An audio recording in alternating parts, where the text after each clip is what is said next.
Hello everyone. Welcome back again. सभी परमारियंस का एक बार फिर से वेलकम है। आज हम बात करेंगे वॉइस की। वॉइस मतलब एक्टिव एंड पैसिव, है ना। और यू नो वेरी वेल कि इसमें आपको जो क्वेश्चंस पूछे जाते हैं और मेजोरिटी आप क्वेश्चंस वो पूछे जाते हैं how we can transform from active to passive, है ना। तो आज के सेशन में ये पूरी कंप्लीट क्लास, एक ही क्लास में कंप्लीट वॉइस का रिवीजन होने वाला है। और कैसे करेंगे और ये डिफरेंट क्यों होगी बाकी जितनी क्लासेस आप वॉइस की देखते हो उनमें से डिफरेंट क्यों होने वाली है।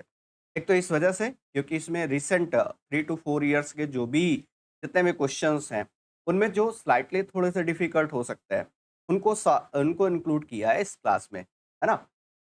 सेकेंड थिंग इज दैट कि मैं आपको बात बताऊं कि यहाँ पर मैंने 3 अलग अलग स्टेप में इसको डिवाइड करके आपको कराने जा रहा हूँ।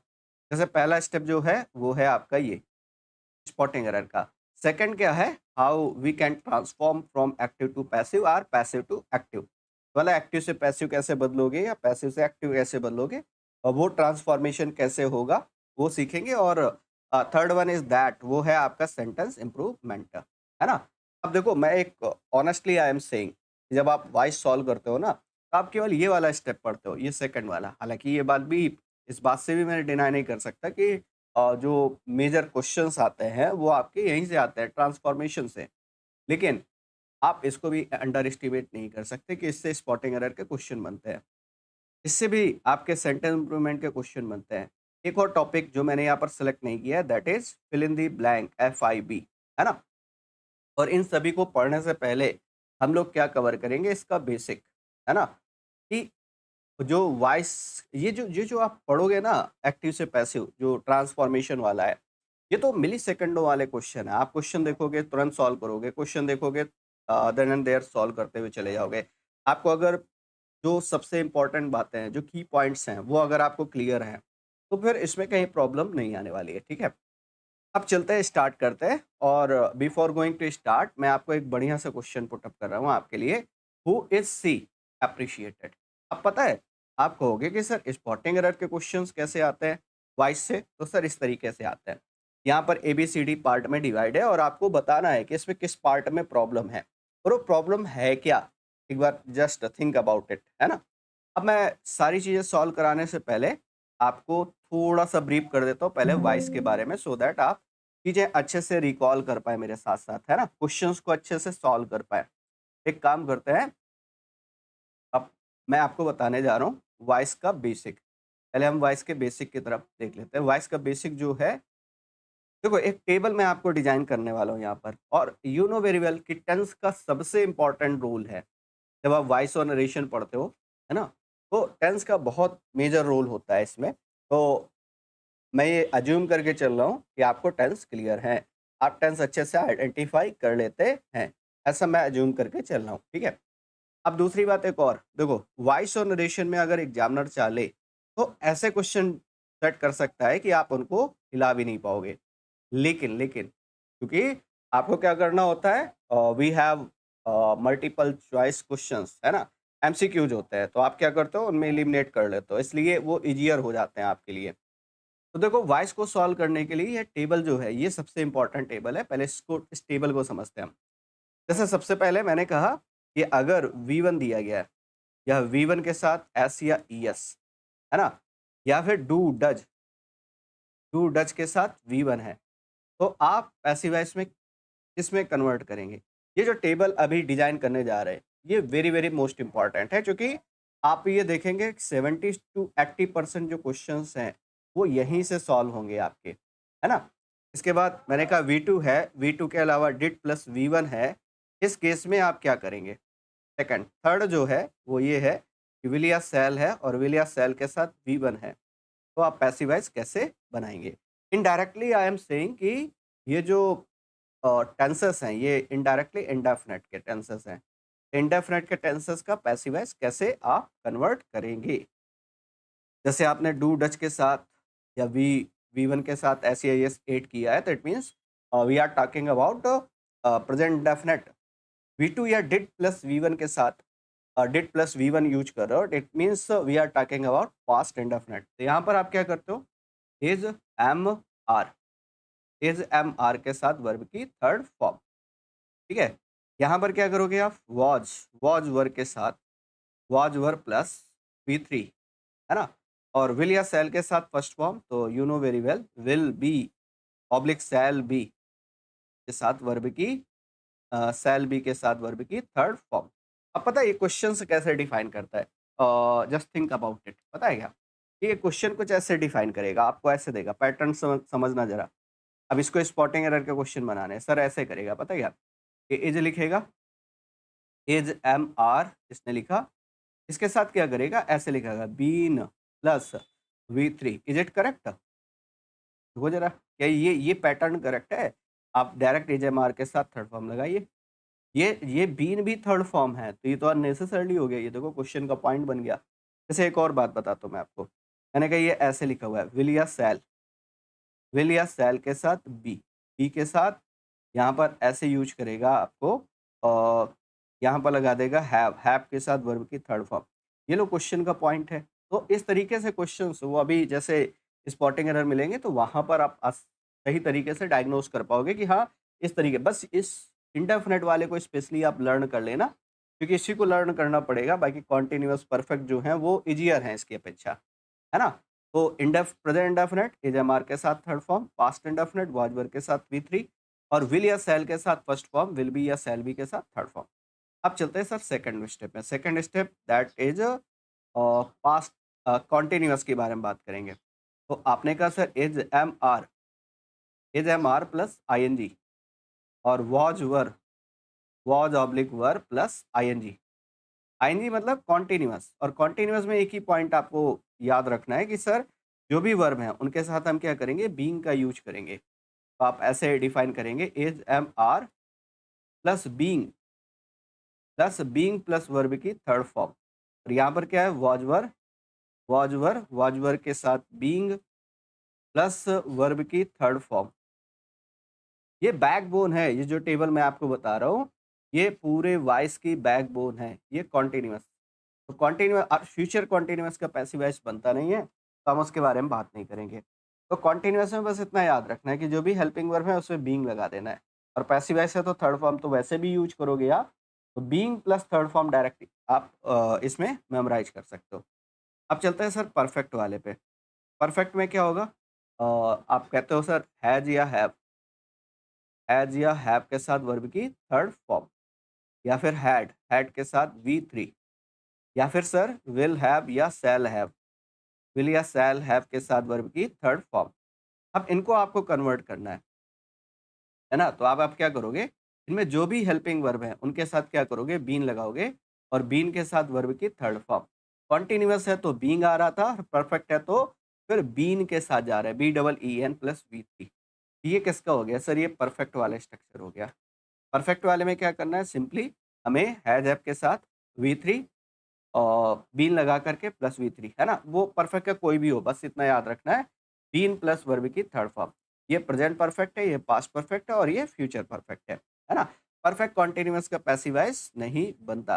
टोटल आपके टेंसेस होते हैं 12, 12 में 4 टेंसेस का पैसिव वॉइस नहीं बनता, 3 परफेक्ट कॉन्टिन्यूअस है, 1 फ्यूचर कॉन्टिन्यूअस है, तो टोटल 8 टेंसेस का पैसिव वॉइस आपको देखने को मिलता है। अब चलते हैं कुछ बेसिक पॉइंट जो आपको लर्न होने चाहिए, है ना? एक ये है कि अगर मॉडल वर्ब दी गई है, मॉडल प्लस V1, ये छोटे-छोटे फैक्ट्स हैं। बस मैं कुछ ही मिनटों में इसको समराइज़ करके डायरेक्ट क्वेश्चन पे आ रहा हूँ, है ना? तो थोड़ा पेशेंस के साथ इनको सुन लीजिए केवल। मॉडल का एक स्ट्रक्चर ये होता है, और मॉडल का दूसरा स्ट्रक्चर ये होता है, हैव प्लस V3। अब इनमें इनका पैसिव कैसे डिफाइन करोगे आप? तो अगर जर्नल मॉडल है, जैसे मान लिया आप क्या कर रहे हो, मॉडल प्लस V1, इसमें क्या करते हो? मॉडल के साथ बी के साथ वर्ब की थर्ड फॉर्म, और इसको बोलते हो परफेक्ट मॉडल। जब मॉडल के साथ हैव लगाते हो, थर्ड फॉर्म लगाते हो, इसमें क्या लगाते हैं? हैव बीन प्लस वर्ब की थर्ड फॉर्म। ये वाली बात याद रखनी है। एक और इम्पॉर्टेंट बात की पॉइंट में आपको याद रखना है, जैसे मान लो कैन है, तो क्या कैन को हम कुड में कन्वर्ट कर सकते हैं?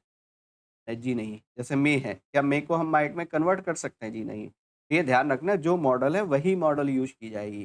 कैन है तो कैन ही आएगा, कुड है तो कुड ही आएगा। मतलब वॉइस चेंज करते समय स्पेशली टेंस चेंज नहीं करते हैं। प्रेज़ेंट है तो प्रेज़ेंट ही रहेगा, पास्ट है तो पास्ट ही रहेगा, फ्यूचर है तो फ्यूचर ही रहेगा। ये वाली बात आपको याद रखनी है। चलिए मॉडल वाली बात हो गई। अब दूसरा पॉइंट आता है कि सर डबल ऑब्जेक्ट्स अगर देखने को, डबल ऑब्जेक्ट्स, डबल ऑब्जेक्ट्स मतलब जानते हो आप कि एक होता है डीओ, एक होता है आईओ।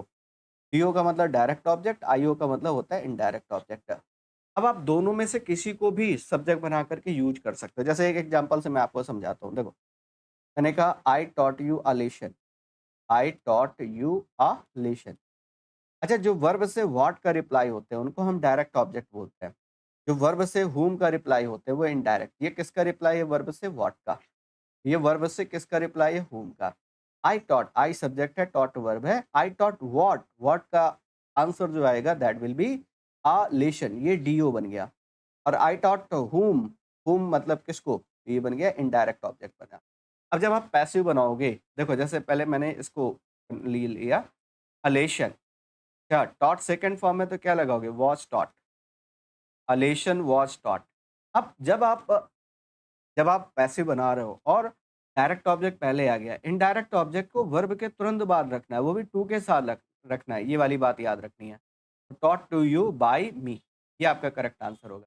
अच्छा, सेकंड आप ऐसे भी कर सकते हो इसको, you were taught, you were taught a lesson, you were taught a lesson by by me, ऐसे कर सकते हो। तो ये बस एक ही पॉइंट यहाँ पर याद रखना है कि वो ये है कि अगर वर्ब के बाद इनडायरेक्ट ऑब्जेक्ट रखते हो तो टू के साथ लिखना है। वर्ब के बाद डायरेक्ट ऑब्जेक्ट लिखते हो तो विदाउट टू लिखना है। ये पॉइंट आपको हो सकता है कहीं-कहीं पर डिस्टर्ब करे। आगे चलते हैं सर। इसके अलावा एक पॉइंट आता है कि if indefinite subject is given, indefinite subject is given. Indefinite subject जानते हो आप? इंडेफिनिट सब्जेक्ट का मतलब जैसे आप समवन लिखते हो, एवरीवन लिखते हो, पीपल लिखते हो, है ना? तो इनको इंडेफिनिट सब्जेक्ट माना जाता है। जनरली इनको बाय के साथ ओमिट कर लेते हैं, बाय के बाद ओमिट कर लेते हैं, है ना? तो बाय के बाद ये जो इंडेफिनिट सब्जेक्ट है इनको हम ओमिट कर देते हैं, यूजुअली लिखते नहीं हैं, है ना? जैसे मैंने एक स्टेटमेंट ले लिया, ये स्टेटमेंट बहुत आता है, people speak English all over the world, people speak English, English all over the world, all over the world. मैं अगर कुछ मिनट ब्रीफ कर दूँगा तो फिर सेशन आपको बहुत ईज़ी लगेगा। इसलिए मैं स्टार्टिंग में ये सारी चीज़ें ब्रीफ कर रहा हूँ। मैंने कहा इंग्लिश, अब इसमें बहुत सारे बच्चे यही गड़बड़ करते हैं, पता है क्या? वो ऑब्जेक्ट लेंगे ऑल ओवर द वर्ल्ड, जबकि ये एडवर्ब है और एडवर्ब ऑब्जेक्ट नहीं होते हैं। ये वाली बात याद रखनी है। जैसे वर्ब में आप 2 वर्ड लगाते हो, एक व्हाट और एक whom, इनसे तो आपको ऑब्जेक्ट मिल जाता है।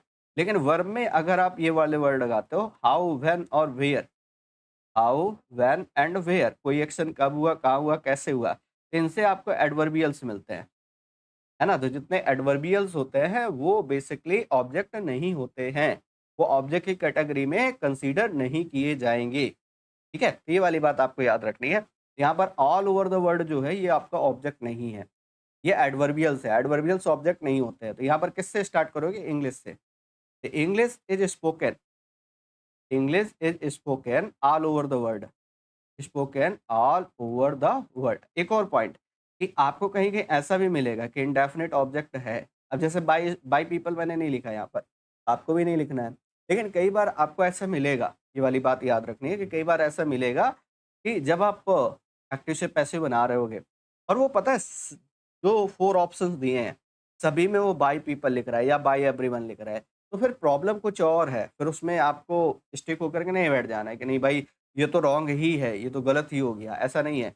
तो फिर बाद में मैं एक चीज़ हमेशा बोलता हूँ पूरा वॉइस पढ़ाने के बाद कि आपको टोटली ऑप्शंस पर डिपेंडेंट हो जाना है। जैसे ऑप्शंस हैं उसके अकॉर्डिंग आपको एलिमिनेट करके आंसर्स निकालने हैं। एक और पॉइंट आते हैं सर, नेक्स्ट हम बात करेंगे यहाँ पर कि वॉइस और नरेशन के बीच में मेजर जो डिफरेंसेस हैं वो आपको ध्यान रखने हैं। उसके पहले इम्परेटिव वाला कवर कर लेते हैं। इम्परेटिव में क्या करते हो? अगर कहीं पर इम्परेटिव सेंटेंस दिया गया है तो सर इम्परेटिव सेंटेंस में हम क्या करते हैं? कुछ इस तरीके से इसका वॉइस चेंज करते हैं। कैसे? एक तो लेट वाला स्ट्रक्चर आपको पता होगा। Let plus object plus be plus verb की थर्ड फॉर्म। एक स्ट्रक्चर ये आता है आपका, let plus object plus be plus verb की थर्ड फॉर्म। दूसरा जो स्ट्रक्चर बनता है वो आपका ये बनता है कि आप ऐसे लिखते हो यू आर और जो भी मीनिंग होता है ऑर्डर का, ऑर्डर्ड, एडवाइज्ड, एडवाइज्ड, रिक्वेस्टेड, है ना? ऑर्डर्ड, एडवाइज्ड, रिक्वेस्टेड, इनके साथ टू लगाते हो और बाकी स्टेटमेंट लिख देते हो। यू आर फॉरबिडेन लिखोगे तो फॉरबिडेन के साथ फिर नॉट को आपको अवॉइड करना है। तो ये 2 स्ट्रक्चर बनते हैं। हालाँकि एक और स्ट्रक्चर आपका बन जाता है object plus should plus be plus verb की third form. Be plus verb की थर्ड फॉर्म ये सजेशन वाले केस में बन जाता है ना? तो जब कोई एडवाइस या सजेशन वाला केस होता है, तो then we can use object plus should plus be plus verb की थर्ड फॉर्म। एक और पॉइंट यहाँ पर आपको याद रखना है जस्ट अ सेकंड।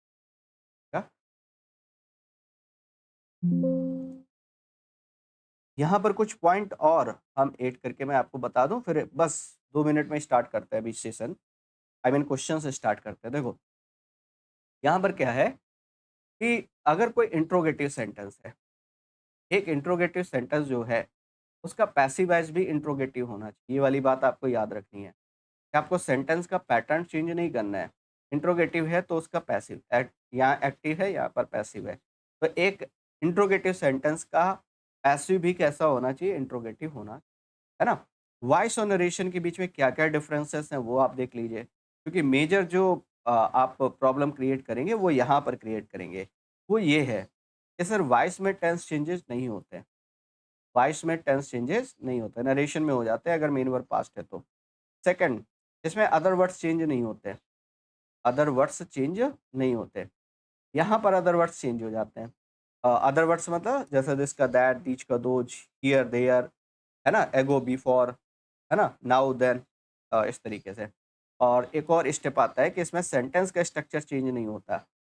सेंटेंस का स्ट्रक्चर चेंज नहीं होता, यहाँ पर सेंटेंस का स्ट्रक्चर चेंज हो जाता है। कोई भी सेंटेंस है, उसको आप असर्टिव बना देते हो, है ना? ये वाली बात आपको याद रखनी है। एक और पॉइंट आता है यहाँ पर, वो आता है इन्फिनिटिव का पैसिव कैसे बनाते हो? एक टर्म आता है आपका इन्फिनिटिव का पैसिव कैसे बनाते हो? तो इन्फिनिटिव होता है 2 प्लस V1। इसका पैसिव बनाओगे तो ये बनेगा 2 प्लस बी प्लस वर्ब की थर्ड फॉर्म। ये इन्फिनिटिव का पैसिव है।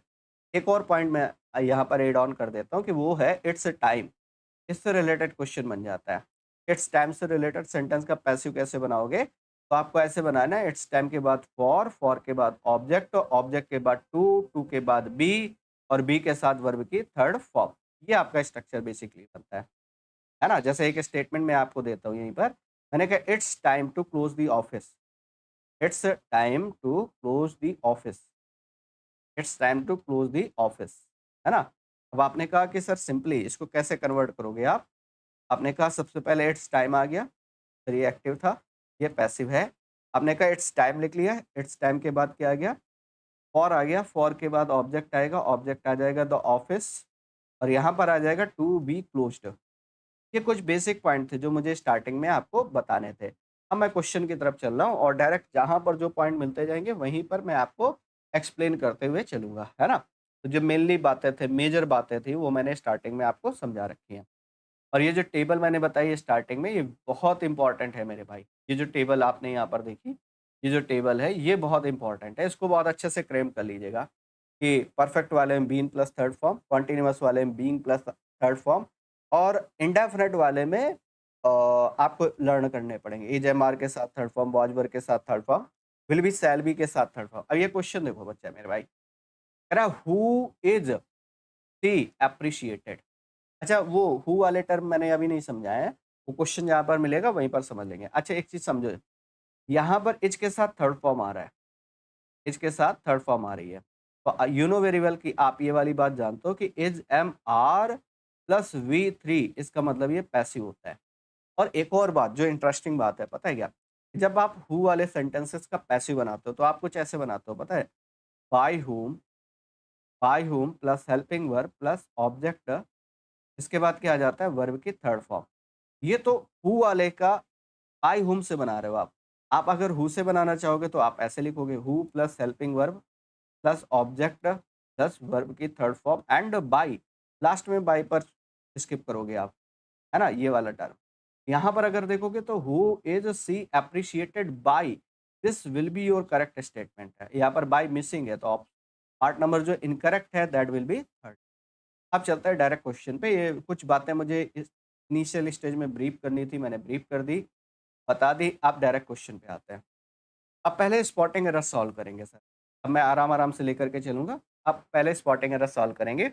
स्पॉटिंग एरर के टोटल 25 क्वेश्चन हैं। फिर इसके बाद एक्टिव से पैसिव का जो कन्वर्जन है उसके 40 क्वेश्चन है और लास्ट में 15 क्वेश्चन जो हैं वो आपके सेंटेंस इम्प्रूवमेंट के। तो टोटल इस तरीके से आपके क्वेश्चंस देखने को आपको मिलने वाले हैं। अब आते हैं सर, देखो पहला question, the teacher has been. अच्छा, हैज के साथ बीन लगा रहे हो, देखो has been in the office by. अब देखो ये क्या होता है कि हैज ऑब्लिक हैव के साथ आप बीन लगाते हो, बट बीन के बाद दो स्ट्रक्चर पॉसिबल हैं। या तो आप आईएनजी फॉर्म का यूज करो या फिर सर आप वर्ब की थर्ड फॉर्म का यूज करिए। अगर आईएनजी यूज करोगे तो परफेक्ट कॉन्टिन्यूअस टेंस आएगा, अगर थर्ड फॉर्म यूज करोगे तो सर पैसिव होगा। अब आपको ये कैसे डिसाइड करोगे कि ये परफेक्ट कॉन्टिन्यूअस में लिखना बेहतर है या फिर बेटर है या फिर पैसिव में? तो उसके लिए दो स्ट्रक्चर, एक तो आपको स्टार्टिंग में देखना है, ये बहुत बड़ा की पॉइंट है पूरे स्पॉटिंग एरर को सॉल्व करने का, कि अगर शुरू में डूअर लिखा है, शुरू में स्टार्टिंग में डूअर लिख रहे हो तो इसका मतलब एक्टिव वॉइस का स्टेटमेंट है। शुरू में अगर आप रिसीवर लिख रहे हो स्टार्टिंग में, इसका मतलब ये पैसिव वॉइस का स्टेटमेंट है। अच्छा, एक और बाई से आप डायग्नोस करते हो, लेकिन वो बाई से मैं इस वजह से नहीं सजेस्ट करूंगा कि आप चेक करो, क्योंकि कई बार वो बाय जो है वो स्किप कर देता है, तब क्या करोगे आप? जैसे यहाँ पर तो बाय दिया है, बाय द प्रिंसिपल, है ना? Teacher has been called in the, teacher को ऑफिस में बुलाया गया, ये रिसीवर है। किसको बुलाया जा रहा है? टीचर को। बुला कौन रहा है? प्रिंसिपल, है ना? तो ये तो ये डूअर हो गया, ये रिसीवर है, रिसीवर स्टार्टिंग में आ गया सर। इट इट मीन्स ये परफेक्ट कॉन्टिन्यूअस में नहीं बनेगा, ये बनेगा किस में? ये बनेगा पैसिव में। तो यहाँ पर कॉल की जगह क्या आएगा? कॉल्ड। ये आपका करेक्ट स्टेट। होप्स तो समझ में आ गया होगा। पार्ट नंबर बी जो है वो इनकरेक्ट है। The school is been gone by the student. अब यहीं से थोड़ा डायग्नोज करो आप, बाय द स्टूडेंट मतलब पैसिव होना चाहिए। अच्छा, स्कूल स्वयं, स्कूल ये डूअर नहीं है, तो रिसीवर है। रिसीवर है, इट मीन्स पैसिव बनेगा। पैसिव बनेगा तो इसके साथ डायरेक्ट थर्ड फॉर्म आती, बीन नहीं लगाते। और पार्ट नंबर कौन सा हो गया सर? फर्स्ट। नेक्स्ट, वीडियो को पॉज करके खुद से आंसर करिएगा और लास्ट में मुझे स्कोर बताइएगा। आज वाले सेगमेंट में आप अलग अलग कैटेगराइज करके मुझे स्कोर बताइएगा कि सर सेंटेंस जो स्पॉटिंग एरर है इसमें क्या स्कोर रहा, एक्टिव पैसिव है सर इसमें क्या स्कोर रहा, and last and the list one वो है सेंटेंस इंप्रूवमेंट, इसमें क्या स्कोर रहा, तीनों में आपको बताना है। The subordinate officers are never harass. अच्छा, ये वाली बात क्लियर है कि इज एम आर के साथ आप क्या करोगे? या तो आप आईएनजी फॉर्म लगाओ, कॉन्टिन्यूअस टेंस, एक्टिव वॉइस। फिर आपने कहा या तो थर्ड फॉर्म लगाए, पैसिव वॉइस। फिर आपने कहा एक और टर्म अभी पढ़ कर के आए, बीइंग प्लस थर्ड फॉर्म, ये भी पैसिव है लेकिन कॉन्टिन्यूअस सेंटेंस का पैसिव है। अब आपने कहा harass by the this officer, यहाँ दो दो देखो, एक तो कह रहा है सबॉर्डिनेट ऑफिसर्स को हैरस किया जा रहा है, इट मीन्स ये रिसीवर है, इट मीन्स पैसिव बनेगा।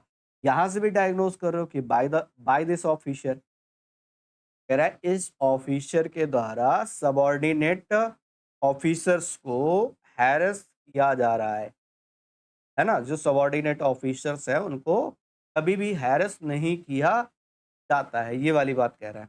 यहाँ पर क्या करोगे? आर के साथ फिर पैसिव, तो आर के साथ थर्ड फॉर्म आएगी, थर्ड फॉर्म आएगी तो सर यहाँ पर क्या बनेगा? हैरेस्ट बनेगा, हैरेस्ट। ये आपका करेक्ट आंसर होगा। Part number, incorrect part will be second.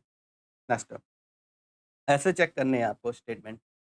The stories of Munshi Premchandra will not taught to us by our teacher.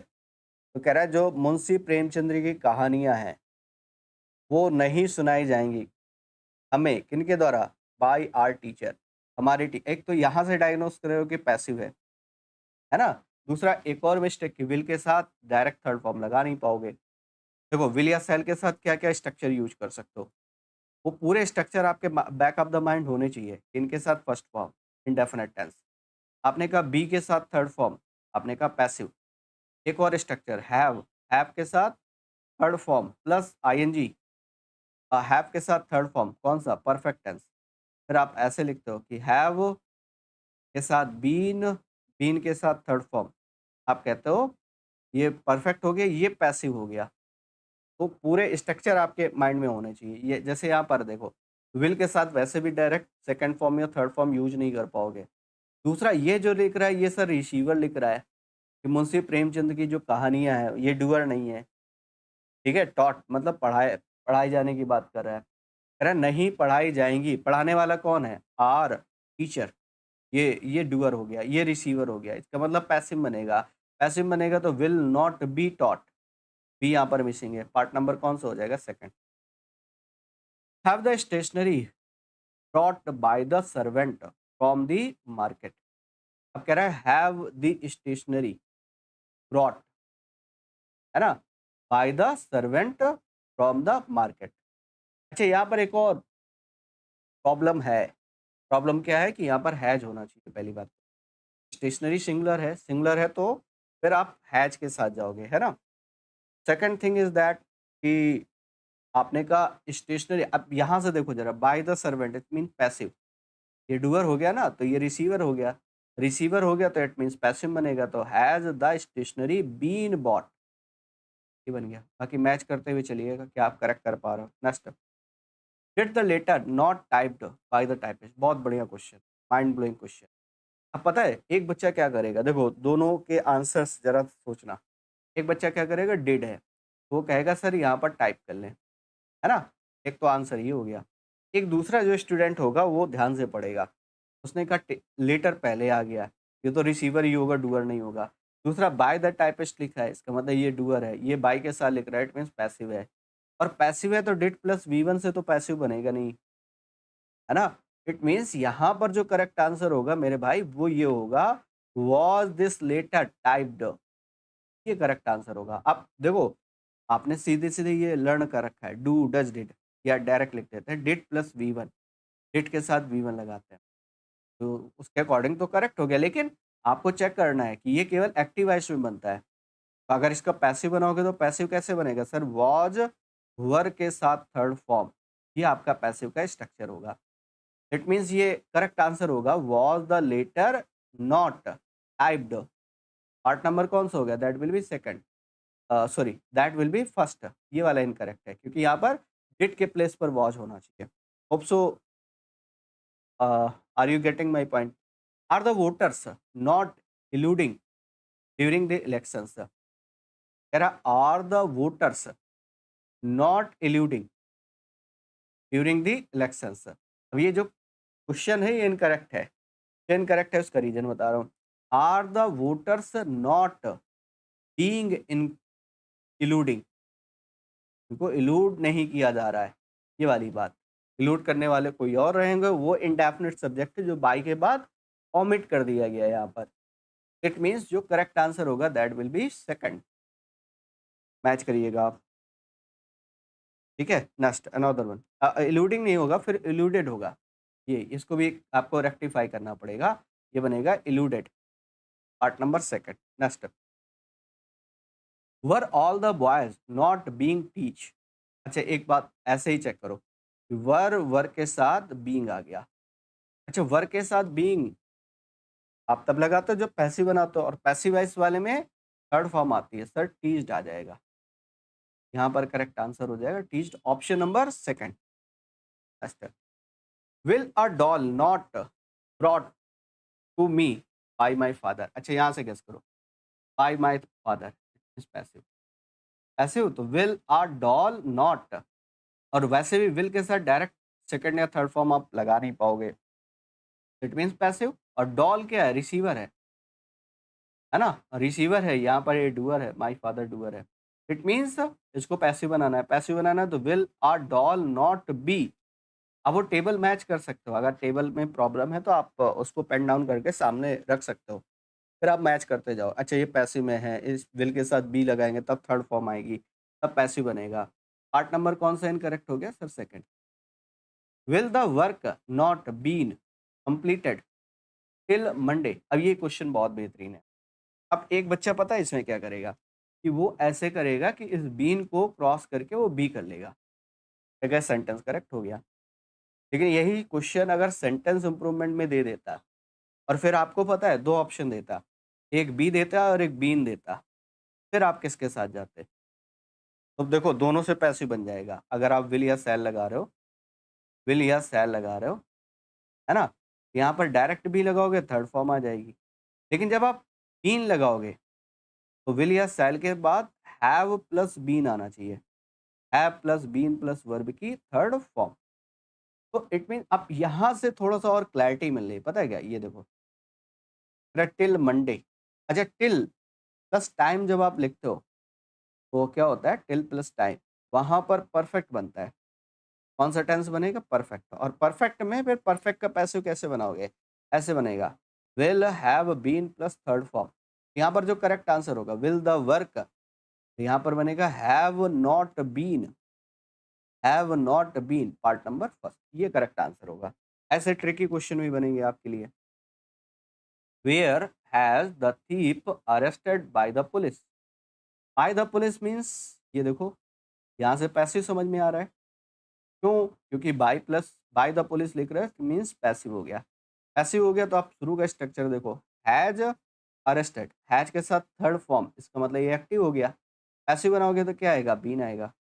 और वैसे भी ये रिसीवर है, यहाँ पर थीप कह रहा है कहाँ पर थीप को अरेस्ट किया गया पुलिस के द्वारा। तो अरेस्ट होने वाला पर्सन कौन है? वो रिसीवर। ये वाली बात गांठ मान लो पहले, कि जगह जगह आपको परेशानी होगी।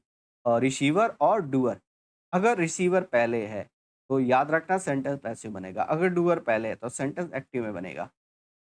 Next, why has the office not gone by him? यहाँ से देखो जरा, बाय हिम पैसिव, पैसिव तो यहाँ पर वापस आओ स्ट्रक्चर में। व्हाई हैज, व्हाई हैज के बाद डायरेक्ट थर्ड फॉर्म लिख रहे हो तो ये तो एक्टिव हो गया। और वैसे भी जो ऑफिस है वो रिसीवर है, तो यहाँ पर बनेगा why has the office not been gone, not been gone, option number part number second. How is a perfect work done by an expert? अब आपने कहा बाय एन एक्सपर्ट, पैसिव। अच्छा, पैसिव तो एज के साथ थर्ड फॉर्म, ये भी तो पैसिव का स्ट्रक्चर है। It mean sentence no error है। That's your answer. When will the next book launched by R publications? अब आप देखो, by R publications passive, passive starting में जरा ध्यान से देखो। अरे विल के साथ डायरेक्ट आप सेकंड या थर्ड फॉर्म तो ऐड नहीं कर पाओगे। आप क्या करोगे? When the next book B launched, है ना? अब ये पैसिव हो गया, पार्ट नंबर कौन सा हो गया? बी लगाओगे तो पार्ट नंबर थर्ड में जाएगा ये। Next, which shirt has worn by Ankur on the occasion of Kishu birthday? By Ankur, it means passive। ऐसे तो यहाँ पर हैज बीन worn, ये करेक्ट आंसर होगा, has been worn part number first. ये सेम ही हो गया है। Next, whose are songs sung in the party by the singer? तो आपने देखा बाय द सिंगर, सही है। By the singer mean passive, passive है तो whose are song sung, are के साथ थर्ड फॉर्म भी है, इसका मतलब सेंटेंस नो एरर हो गया। लेकिन लेकिन लेकिन मेरे भाई, मेरे दोस्त, मेरे सखा, मेरे साथी, है ना? यहाँ पर प्रॉब्लम है, पता है क्या ये? आप जानते हो हुज के पजेसिव के तरीके यूज करते हो, इसके तुरंत बाद नाउन का होना जरूरी है। यहाँ पर स्ट्रक्चर रॉन्ग कर दे रहा है। Whose songs are sung by, ये बन जाएगा पार्ट नंबर फर्स्ट। क्लियर है? You know very well. जैसे आप हिज यूज करते हो वैसे आप हुज का यूज कर पाते हो। हिज क्या है? हिज पजेसिव एडजेक्टिव है, इसके तुरंत बाद नाउन का होना कंपलसरी है। ऐसे हुज एक पजेसिव एडजेक्टिव है, इसके तुरंत बाद नाउन का होना कंपलसरी है। तो यहाँ पर बनेगा whose songs are sung in the party, part number first. How many medals have won been by India in London, London Olympic? By India मतलब पैसिव।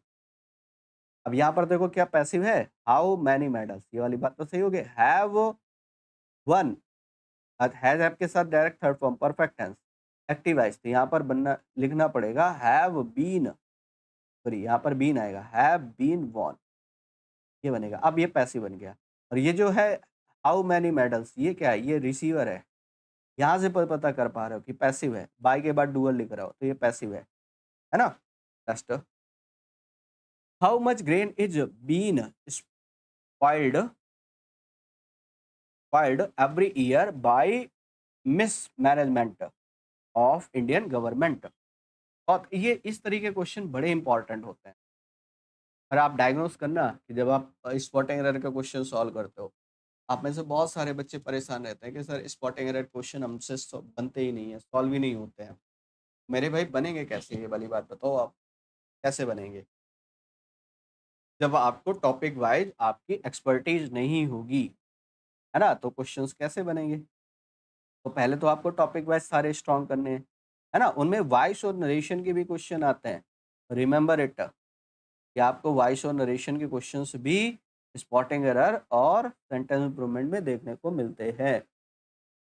अब वापस आ जाते हैं। अरे एच के साथ बीन तो नहीं, एच के साथ डायरेक्ट थर्ड फॉर्म ये लगा रहा हो तो बीन लगाने की नीड नहीं है। वैसे भी जब आप पैसिव वॉइस बनाते हो ना इंडेफिनिट का, तो एजएमआर के साथ डायरेक्ट थर्ड फॉर्म आती है। बीन तो परफेक्ट वाले में लगाते हैं। पार्ट नंबर कौन सा होगा? That will be first. Which game which game does liked most bye him. अच्छा ये वाली बात देखो, बाय हिम मतलब पैसिव, यहाँ से क्लियर हो गया। कह रहा विच गेम, डज डज के साथ वैसे भी थर्ड फॉर्म नहीं लगाते। अब एक स्टूडेंट क्या करेगा पता है? देखो यहीं पर प्रॉब्लम आती है। एक स्टूडेंट ने सोचा कि सर डज है, तो डज के साथ हम वर्ब की फर्स्ट फॉर्म का यूज कर लें। उसने ऐसे कर लिया कि सर डज लाइक, और उसने कहा कि ठीक है बात बन गई, देयर इज नो प्रॉब्लम, सही हो गया, है ना? वो बड़ी खुशी खुशी मन से घर आता है कि भाई पेपर तो बॉय मैं फोड़ आया, पेपर की खोपड़ी में तो मैंने छेद कर दिया है ना? कि छाते में भाला ठोक करके आया हूँ। फिर जब रिजल्ट आता है तब वो शॉक हो जाता है, ये कैसे, हाउ कैन इट पॉसिबल, है ना? तो वो प्रॉब्लम कहाँ पर है? देखो ये प्रॉब्लम यहाँ पर है, यहाँ पर इज आना चाहिए, ये डज लाइक नहीं होगा, यहाँ पर आएगा इज लाइक्ड। क्यों? क्योंकि यहाँ पैसिव है तो प्रेजेंट डेफिनेट में इज एम आर के साथ वर्ब की थर्ड फॉर्म यूज करते हो आप। Is am are plus V three से पैसिव बनता है, तो is liked will be your correct answer, part number first. वैसे आप part number B correct, B में मार्क करते हैं। What is do by them, यहीं से चेक करो।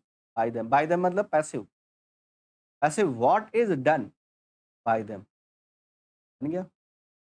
Next what has had by them, वैसे आप देखोगे तो ये करेक्ट, आपको ऐसा ऐसा लगेगा कि ये सेंटेंस बिल्कुल करेक्ट है। हैज के साथ हैड, ये हेल्पिंग वर्ब, ये मेन वर्ब, ये सिंगुलर, ये I mean has helping verb, ये मेन वर्ब, तो ये मेन वर्ब की थर्ड फॉर्म बिल्कुल सही है। लेकिन यहाँ पर लिख रहा है बाय देम, ये बहुत प्यारा क्वेश्चन है। और बाय देम से क्या पता चला सर ये पैसिव है। पैसिव है तो इसका पैसिव कैसे लिखोगे? What has been had, what has been had, ये लो part number second. Another one, what is met by, what is meet, who is meet, sorry, who is meet by them, by them means passive, passive है तो who is meet नहीं आएगा, met. ऐसे बनाना है तो ये है, थर्ड फॉर्म जरूरी है। Who has beaten by them on the road, by them passive. अरे हु हैज बीटन नहीं, पैसिव बनाओगे तो हु हैज बीन बीटन, ये बनेगा part number A. Who was given, who was given been her book by her. अच्छा by हर मतलब passive, और check करना। तो हु वाज गिवन, अब ये बीन अननेसेसरली यूज हुआ है, तो हु वाज गिवन यहीं से पैसिव बन गया ना इतना। Who was given her book by हर, है ना? तो ये तो इनकरेक्ट हो गया। 25 की अगर बात करें तो बीन को हमें रिमूव करना पड़ेगा। अनदर वन, अब स्टार्ट करते हैं एक्टिव पैसिव की एक्सरसाइज। जो सबसे ज़्यादा जो क्वेश्चंस बनते हैं वो ट्रांसफॉर्मेशन के क्वेश्चन बनते हैं। How we can change from active to passive and passive to active. अच्छा ये जो एक्सरसाइज है जहाँ पर अब ये 25 क्वेश्चन हमने सॉल्व कर लिया यहाँ तक, और अब यहाँ से जो स्टार्ट कर रहे हैं वो स्टार्ट कर रहे हैं हम लोग ट्रांसफॉर्मेशन वाले क्वेश्चन। और ट्रांसफॉर्मेशन वाले क्वेश्चंस में एक बात रिमेंबर वन थिंग, कि एक्टिव से पैसिव भी देगा और पैसिव से एक्टिव भी देगा, है ना? दोनों चीज़ें मिलेंगी आपको। दूसरा एक चीज़ और कि आपको केवल एक ही काम करना है। अरे 40 क्वेश्चन है ना, ये मुश्किल से 10 मिनट के नहीं है 40 क्वेश्चन। ये जो 40 क्वेश्चन आप सॉल्व करने जा रहे हो, ये मुश्किल से हार्डली 10 मिनट्स लगने वाले हैं इन 40 क्वेश्चंस में। अगर आपके पॉइंट क्लियर है। पॉइंट क्या क्लियर है मैं समझा रहा हूँ, कि आपको सबसे पहले वर्ब पर जाना है। मान लो अगर वर्ब की सेकंड फॉर्म है, तो इसका पैसिव कैसे बनाते हो? वॉज वर्ब के साथ थर्ड फॉर्म। अब आपको कुछ नहीं करना है, आपको एक-एक कन्वर्ट करने नहीं बैठना है कि आप पहले ऑब्जेक्ट को पहले लाओगे, फिर वर्ब लिखोगे, हेल्पिंग वर्ब लिखोगे, फिर वर्ब की थर्ड फॉर्म लगाओगे, फिर बाय प्लस सब्जेक्ट, ऐसे नहीं करना है, आपको केवल डायरेक्ट पिक करना है। कैसे? कि आपने कहा ये वर्ब है, इसका कन्वर्जन कैसे करते हैं? वी2 है तो वॉज वर्ब के साथ थर्ड फॉर्म, जो ऑप्शन जहाँ-जहाँ पर वॉज वर्ब के साथ थर्ड फॉर्म है, उनको पिक करो, बाकी को एलिमिनेट कर लो। अगर एक से ज़्यादा है, तो फिर बाकी डिफरेंसेस दे रहा होगा। हो सकता है यहाँ पर सब्जेक्ट और ऑब्जेक्ट चेंज ना कर रहा हो, वो चेक करेंगे। तो मेनली फोकस कहाँ पर होना चाहिए? ये जो ट्रांसफॉर्मेशन वाले क्वेश्चन है, इसमें टेंस का सबसे बड़ा रोल है, मेजर रोल है टेंस का, है ना? और ये 70 से 80% जो क्वेश्चंस हैं, वो यहीं से बनते हैं मेरे भाई। अब आ जाओ स्टार्ट करते हैं, देखो, पहले वाले क्वेश्चन में। कह रहे विल रिस्पेक्ट का पैसिव वॉइस कैसे बनाओगे? तो विल प्लस फर्स्ट फॉर्म, ये क्या बनेगा? विल या शैल के साथ विल या shall plus be plus verb की थर्ड फॉर्म। ये स्टार्टिंग में अगर आपको क्लियर नहीं है, तो हर जगह आपको लिखने हैं ये बार-बार, सो दैट वो रिकॉल हो जाए। शुरू में तो आप एक पेज में पेन डाउन करके सामने रख सकते हो, कि आपको बार-बार देखने में वो लर्न हो जाए, है ना? जैसे विल रिस्पेक्ट है, तो विल बी रिस्पेक्टेड होना चाहिए, विल बीइंग नहीं आएगा। अच्छा, विल हैव नहीं आएगा, विल बी रिस्पेक्ट नहीं होगा, रिस्पेक्टेड होगा, तो ये भी ऑप्शन एलिमिनेट हो गया, ऑप्शन नंबर थर्ड है ना? एक और पॉइंट मैं आपको बताता हूँ, ज़रा ध्यान से सुनना इस वाली बात को। सेकंड वाले क्वेश्चन पे आते हैं, देखो। मैंने कहा they are organising a concert for charity. अच्छा, मैंने कोशिश की है बहुत डिफिकल्ट निकालने की, लेकिन ये 3 टू 4 इयर्स के जो भी मैंने क्वेश्चन रिसेंट वाले, वहाँ से मैंने पिक किए हैं और उनमें बहुत ट्रिकी क्वेश्चन मिले ही नहीं। वो बहुत सिंपल-सिंपल से क्वेश्चन, वैसे मतलब बहुत ईज़ी क्वेश्चन्स उसने पूछे हैं। फिर भी मैंने कोशिश की है, जो भी ट्रिकी हो सकते हैं, वो मैंने यहाँ पर कराने की कोशिश कर रहा हूँ मैं आपको। कह रहा है और ऑर्गनाइजिंग, मतलब एक्टिव है, इसे पैसिव बनाओगे, कॉन्टिन्यूअस वाले में बीइंग लगाओगे, तो आर बीइंग ऑर्गनाइज्ड या इज़ बीइंग ऑर्गनाइज्ड, ये कह रहा है is being organised. Are organising, ये option eliminate, are being organised हो सकता है, इज़ ऑर्गनाइज्ड ये एलिमिनेट हो। अब देखो, यहाँ पर दूसरी बात एक और आ गई कि सर यहाँ पर कंसॉर्ट जो है, ये पहले आएगा। अगर आप इसको देखोगे तो यहाँ पर क्या होगा? कंसर्ट जो है ये पहले आएगा। यहाँ पर इसने सब्जेक्ट को ऑब्जेक्ट में चेंज ही नहीं किया, तो ये ऑप्शन एलिमिनेट हो गया। करेक्ट आंसर कौन सा हो गया? That will be first. तो first will be your correct answer. Hope so समझ में आ गया होगा। ये बनेगा concert is being organised, second में फर्स्ट सही है। Now move to another one. Will never overlook, will के साथ फर्स्ट फॉर्म, और विल के साथ फर्स्ट फॉर्म मतलब क्या बनेगा? Will oblique shall plus be plus verb की थर्ड फॉर्म, है ना? अब आपको चेक करना है, will be third form, will never be overlooked हो सकता है मे बी, विल बी अच्छा, इसमें नेवर को एलिमिनेट कर दिया है, ये वाला तो एलिमिनेट हो गया। बीइंग का यूज करोगे नहीं, विल नॉट, नॉट और नेवर एक साथ आएंगे नहीं, ये भी eliminate, option number first will be और correct answer. Now move to 4, they are building. अच्छा, पहले तो ये वाली बात ध्यान रखना, ये चूंकि यहाँ से क्वेश्चन ये बनाता है, देखो ये पैसिव वॉइस में ऐसे देगा, बिल्ड फर्स्ट फॉर्म है, सेकंड फॉर्म क्या होगी? That is built, and third form will also be built, और वो क्या करेगा? थर्ड फॉर्म में ही बिल्ड लिख देगा, ये वाली बात। तो ये तो याद रखना है। एक और वर्ब देता है आपसे, स्पेंट, स्पेंड फर्स्ट फॉर्म होती है, स्पेंट सेकंड फॉर्म होती है, स्पेंट थर्ड फॉर्म होती है, ये ध्यान रखना है। जैसे एक और वर्ब देगा आपको, होल्ड, होल्ड फर्स्ट फॉर्म है, held second form, and held is your third form. यहाँ से आप रिकॉल कर पाओगे। जैसे देखिए, आर आर बिल्डिंग मतलब क्या होगा? Is am are being building, है ना? जैसे वॉज बिल्ट, ये तो is am are, being built, ये मिलना चाहिए। हैज तो नहीं लगाओगे, विल तो नहीं आएगा, इज बीइंग बिल्ट, ये करेक्ट आंसर हो गया, option number next. He will be made president by the people, will be made मतलब पैसिव हो गया। एक्टिव बनाओगे तो विल मेक आना चाहिए, है ना? देखो, will be made future indefinite का पैसिव वॉइस है, तो इन फ्यूचर इंडेफिनिट कैसे लिखोगे? विल के साथ first form, will be making नहीं होगा, विल मेक हो सकता है, शैल बी मेड नहीं आएगा। अच्छा, विल बी मेड नहीं आएगा, करेक्ट आंसर हो जाएगा second last. He must deliver pizza. अच्छा, मॉडल्स वाले कैसे पढ़े थे? मॉडल्स मतलब मॉडल के साथ बी, बी के साथ वर्ब की थर्ड फॉर्म। अगर मॉडल के साथ हैव लगा है, must have plus been plus verb की third form. You know very well ये स्ट्रक्चर। यहाँ पर मस्ट बी डिलीवर्ड होना चाहिए, तो यहाँ पर ये मिल गया ऑप्शन नंबर कौन सा, दैट विल बी थर्ड। अच्छा, मस्ट का मीनिंग हैज टू या हैव टू भी होता है, तो सम टाइम अगर मस्ट बी ना होता तो फिर हम इसके साथ भी जा सकते थे option, pizza has to be delivered by him, लेकिन तब जब मस्ट गिवन ना हो। No other one, the company will launch. अब देखो लेंथी सेंटेंस देख करके आपको घबराना नहीं है, क्योंकि वो और भी इजी होंगे, वो ऑप्शन से एलिमिनेट कर लोगे आप। जैसे ये देखो, विल लॉन्च है तो विल बी लॉन्च्ड होना चाहिए, विल बी लॉन्च्ड है। यहाँ पर वर बीन लॉन्च्ड एलिमिनेट हो गया, वर वॉज लॉन्च्ड एलिमिनेट हो गया, विल हैव नहीं आएगा। ये लो करेक्ट आंसर आपका एक ही स्टेप में मिल गया। नेक्स्ट, इसीलिए कहते हैं वो लेंदी सेंटेंस ग्रामर उसमें वॉइस और नरेशन की कितनी भी लेंदी स्टेटमेंट हो, आपको उनसे पैनिक नहीं होना है। By whom was grammar taught to you. अच्छा, वाज टॉट मतलब पैसिव है, एक्टिव बनाओगे तो डायरेक्ट सेकंड फॉर्म मिलनी चाहिए, तो टॉट आना चाहिए। जैसे यहाँ डिड लिख रहा है, डिड ही टीच। अच्छा, हु हैड टॉट तो नहीं आएगा, ये तो स्ट्रक्चर ही गलत हो गया, ये करेक्ट आंसर हो गया। अच्छा, ये इस वजह से इनकरेक्ट हो गया क्योंकि इंट्रोगेटिव स्टेटमेंट का जो पैसिव होगा वो भी इंट्रोगेटिव होना चाहिए। अच्छा, हैड टॉट लिख नहीं पाओगे, और डिड बनेगा नहीं क्योंकि बाय हूम है तो हु से बनेगा, तो इसलिए correct answer second, correct answer fourth. By whom were you injured, were you injured, were के साथ थर्ड फॉर्म लगा रहा है, मीन्स पैसिव है। पैसिव है तो हमें केवल सेकंड फॉर्म चाहिए। अब आप देखो सेकंड फॉर्म कहाँ पर है, हैज इंजर्ड, यहाँ पर इंजर्ड, हैड बीन इंजरी, ये लो correct answer second. He will give a lecture on personality development, will give का मतलब फ्यूचर इंडेफिनिट, तो बन जाएगा विल बी गिवन।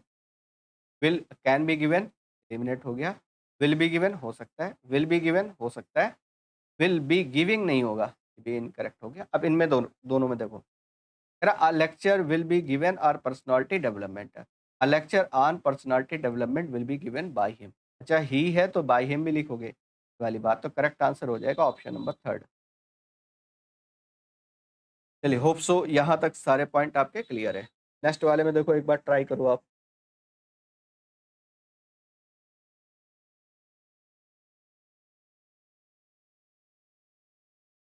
अगला जो स्टेटमेंट है, कह रहा है यहाँ पर डायरेक्ट वर्ब पे आना है हमें ना, टेंस पे। ये कह रहा है इज कंडक्टिंग मतलब फ्यूचर, और फ्यूचर का कौन सा हो गया, सॉरी प्रेजेंट का कॉन्टिन्यूअस हो गया। प्रेजेंट कॉन्टिन्यूअस है तो इज बीइंग कंडक्टेड या आर बीइंग कंडक्टेड, ये कह रहा है हैव बीन कंडक्टेड एलिमिनेट, और were being conducted eliminate, are conducted में भी हो सकता है, नहीं नहीं ये भी एलिमिनेट, क्योंकि बीइंग लगाएंगे ना कॉन्टिन्यूअस है, तो ये वाला करेक्ट आंसर हो गया fourth. Next, the share holder will elect him a director. ये क्वेश्चन मैं पहले एक समझाता हूँ आपको, बहुत अच्छा क्वेश्चन है, और ये स्टार्टिंग में मैंने इसको ब्रीफ नहीं किया, तो यहीं पर समझा देता हूँ। पहले एक क्वेश्चन लिख करके आपको पूरा थारोली समझाता हूँ कि ये क्वेश्चन बनता कैसे है, और इसमें पता है प्रॉब्लम कहाँ पर करोगे आप, वो वाली बात भी समझना। देखो, जैसे मैं एक स्टेटमेंट से समझाता हूँ आपको पूरी कहानी। मैंने कहा we made him,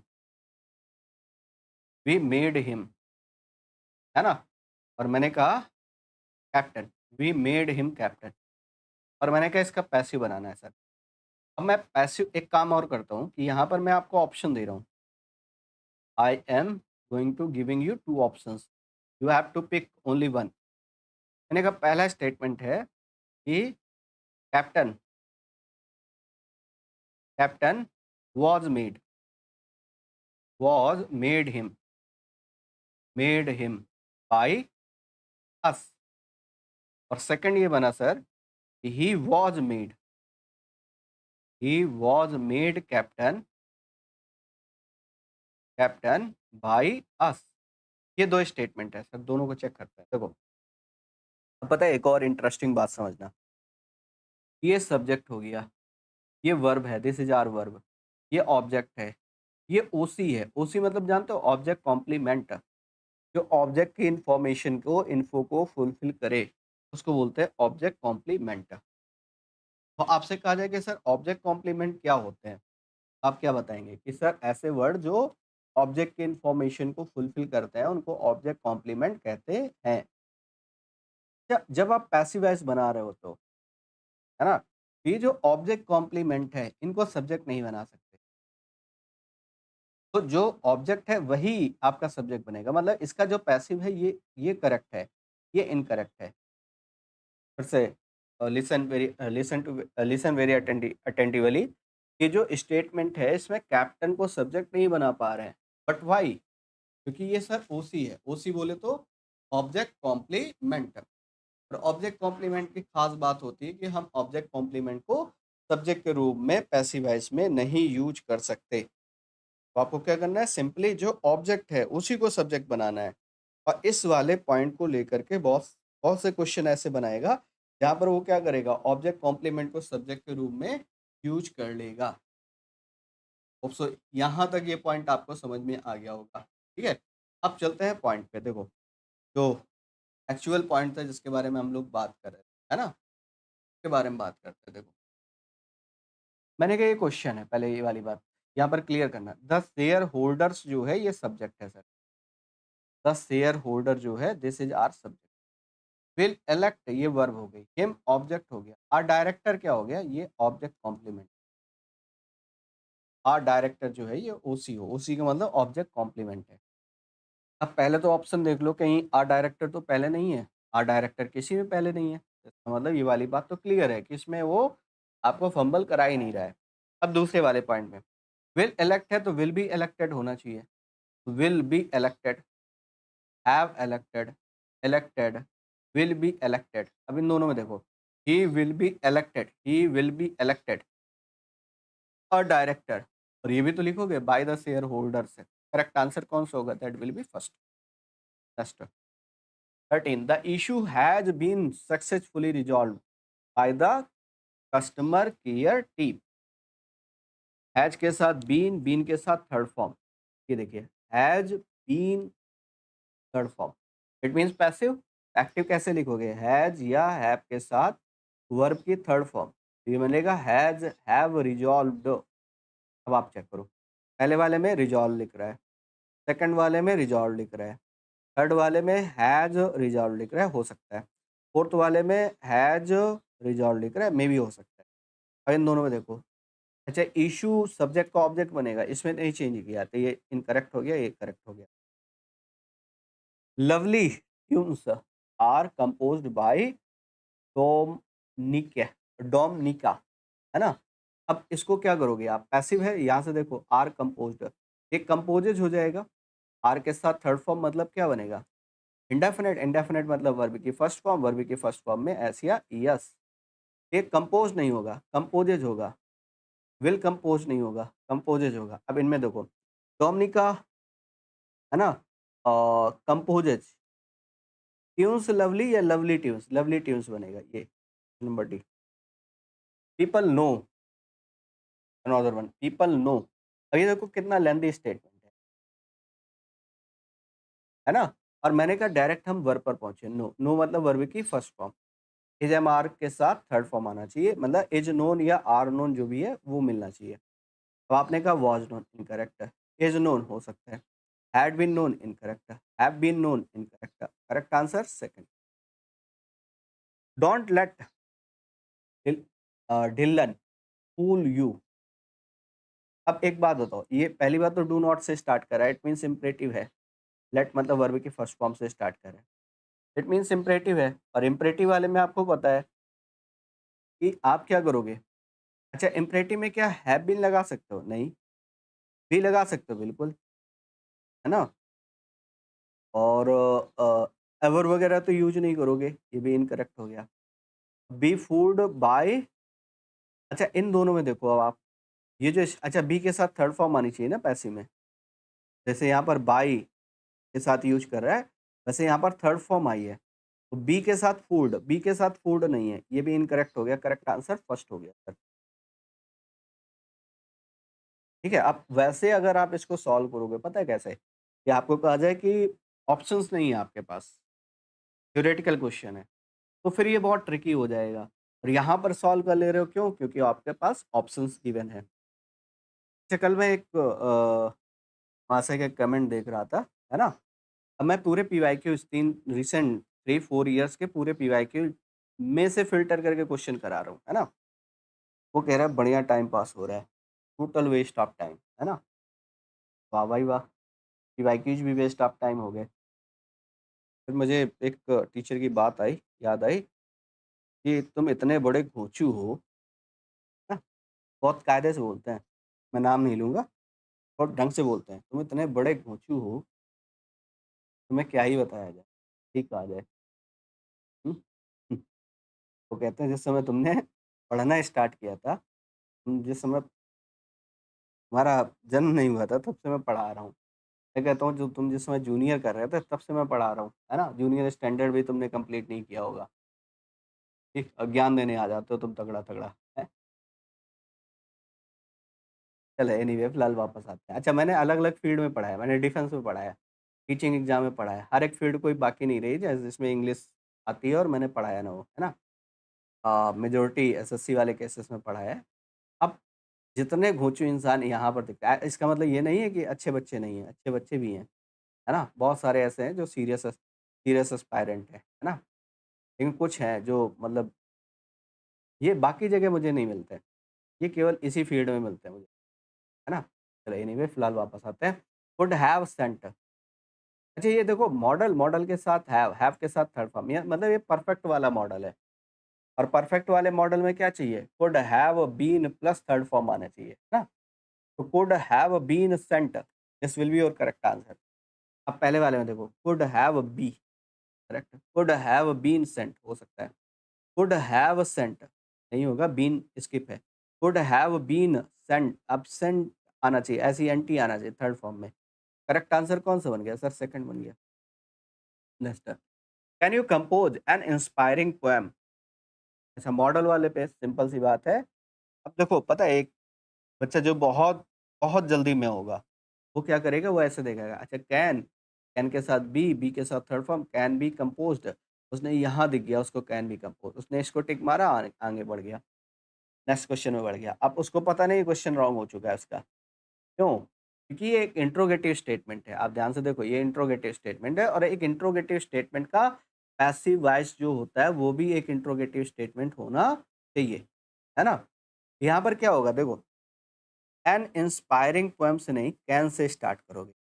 can an inspiring poem be composed हो सकता है। Can an inspiring poem be composed by you, अच्छा यू है तो यू भी लेना पड़ेगा, करेक्ट आंसर यही होगा थर्ड। इसमें देख लो, कैन एन इंस्पायरिंग पोएम, अच्छा यहाँ पर बी नहीं लगा रहा है, ये इनकरेक्ट हो गया, करेक्ट आंसर आपका थर्ड। और बी और सी में एक ही डिफरेंस है, ये असर्टिव है और ये इंट्रोगेटिव है। एक असर्ट इंट्रोगेटिव स्टेटमेंट का जो पैसिव होता है, that should also be written in interrogative format. The teachers of our school have already been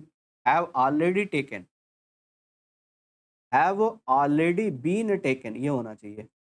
perfect है ना, हैव के साथ थर्ड फॉर्म, तो हैव ऑलरेडी बीन टेकन कहाँ पर है? हैज ऑलरेडी बीन टेकन हो सकता है, मे बी हैज, यहाँ पर ऑलरेडी को रिमूव कर दिया, हैज ऑलरेडी बीन टेकन हो सकता है, मे बी वॉज तो नहीं होगा। अब फर्स्ट एंड थर्ड में मेनली फाइट है, इनमें देखो, this training has already been taken by teachers of our school, और यहाँ पर लिख रहा है by the our school teacher, यहाँ पर क्या लिख रहा था? By the teachers of our school. इसलिए करेक्ट आंसर कौन सा बनेगा? That will be first. Why didn't she bring her son to my house?